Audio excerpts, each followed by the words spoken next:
כשהתחלתי להצטלם, אז הסרטונים הראשונים שלי היו מאוד מאוד ביקורתיים כלפי עצמי.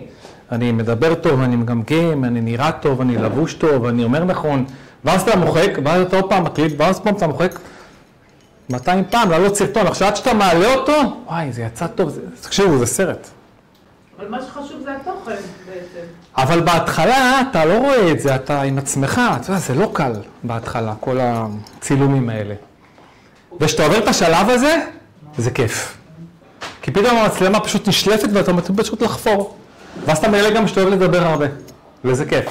אז מי שעדיין לא מצטלמת, אני מאוד ממליץ לכם להגיע לשלב הזה.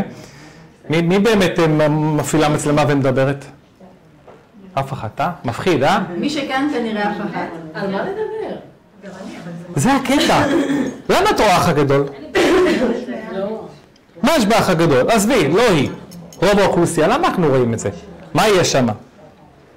קשקשת, נכון? חרבנתי, עשיתי, אכלתי, שתיתי, נגעתי, עשתה לי, אכלה לי. זה מרגיש לי דבילי לדבר מול המצלמה. אני יודע, זה מה שקרה לי, זה מה שאני מנסה להסביר. אנשים רואים את זה, אבל על מה? עכשיו אני מתחילה לעשות גבות בשפתיים ללקוחה מקסימה שנכנסה אליי. סתם, אז תחייכי. מעניין. משהו. אין, אני מנקה את הקליניקה עכשיו, תראו. שיהיה בואו את השטויות האלה. פתטי, אבל זה חטטת. בגלל זה אנשים רואים מה חגובת, תוכנית שהיא מצליחה. למה? אז זה מאוד קשה להצטלם, נכון. אז אתם הכרתם אותי מהצילומים, היה לי קשה לעבור את זה. יש לי חבר צלם, הוא ישב לי פה, ואמר לי, זוהר אתה חבר, לא סרטון, לפני 7 שנים. חפר לי, הקשבתי לו.